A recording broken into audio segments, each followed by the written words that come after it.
उत्साह तुमच्यामध्ये पाहायला मिळतो. स्वाभाविक आहे, उद्धव ठाकरे बद्दल काही येतात आहे. मागे संख्येने कार्यकर्ते देखील राज्यभरातून येतात. कसला आनंद म्हणायचा आमच्यासाठी. दिवाळी दसरा सण आहे राव, ह्याच्यापेक्षा अजून मोठं म्हणलं तर चालेल. अहो खऱ्या अर्थानं आज महाराष्ट्रातला शेतकरी कानाकोपऱ्यातला खुश झालाय. अहो या कायद्याचा गैरवापर करून धोका देऊन या निवडणूक आयोगाला सालावर ठेवून निर्णय घेतलेले हे सरकार जे आले ना, या सरकारची आज तरा फाटली आहे. कारण आम्ही आज इथं सभेला, अहो सभा कुणाची? उद्धव साहेब राज साहेबांची. आनंद उत्सव कुणाचा? शिवसेना मनसे सैनिकाचा, महाराष्ट्रातल्या मराठी बांधवांचा.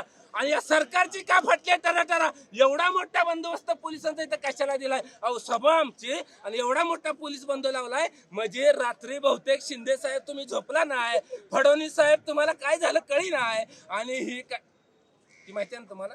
अजित पवार, त्यांना कोणी पांढरपुरीवर कामाला ठेवलं नसतं. ती अजित पवार, या तिघांचं रातभर फोन चालू होतं, काही करा काही. अहो यांची झोप उडाली, यांना हे देखील माहित झालंय. यांना दिवसा ढवळे आता स्वप्न पडायला लागली. राजसाहेब उद्धव साहेब ठाकरे आलेत म्हणजे 6 महिन्यात हे महाराष्ट्रातलं सरकार पडल्याशिवाय सोडत नाही. यांना यांची जागा धावणार आणि मंत्रालयावरती भगवा झेंडा फडकवणार. तुम्ही सरकार पडायचं म्हणताय, पण सत्ताधारी तर म्हणताय दोघांचं अस्तित्व संपत चाललंय म्हणून एक झाले. अरे यार, आमचं अस्तित्व जर ह्या दोघांचं संपत असतं, तुमच्या बुडाला काय आग लागली? धान जाळ काय लागलाय? मग तुम्ही काय गा बसत नाही? अरे तुम्ही लगा भुकणारी कुत्री सोडली लगा तुकडं टाकून धनाधन बोलायला. तुम्ही सांगता होय रे तुम्ही घाबरलात?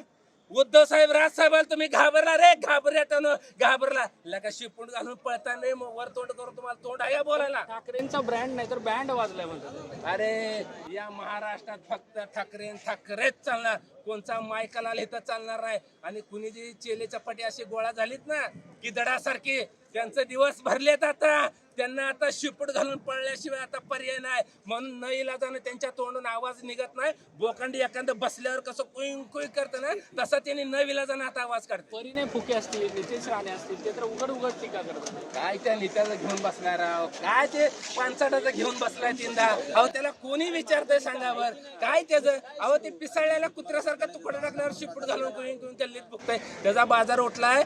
फक्त थोडे आजची सभा उद्या राजसाहेब उद्धव साहेब काय आदेश देते बघू. या ज्या मराठीच्या विरुद्ध, मराठी माणसांच्या विरुद्ध, मराठी भाषेच्या विरुद्ध ज्यांनी षडयंत्र रचले त्यांचा तर प्रोग्राम करायचा आहे.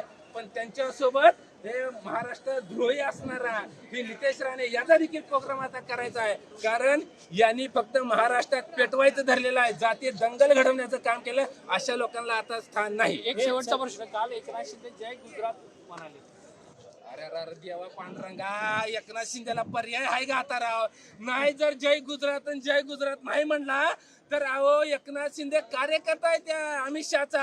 आणि एकनाथ शिंदेचा पक्षाचा अध्यक्ष अमित शहा आहे. अमित शहा इथं आल्यामुळं कार्यकर्त्यांनी वरडलं पाहिजे, आतडी तुटोस्तोवर जय गुजरात म्हणलं पाहिजे. नाहीतर अमित शहाराव रागानं त्याला हाकलून दिलं ना पक्षातनं 12 वाजतेल्या, म्हणून त्यांनी म्हणले. बरं ठीक आहे, धन्यवाद ही सगळी बातचीत केल्याबद्दल. सार्विन मोरेसह मी देवेंद्र कोल्हाटकर, एडिटिव्ह मराठी, मुंबई.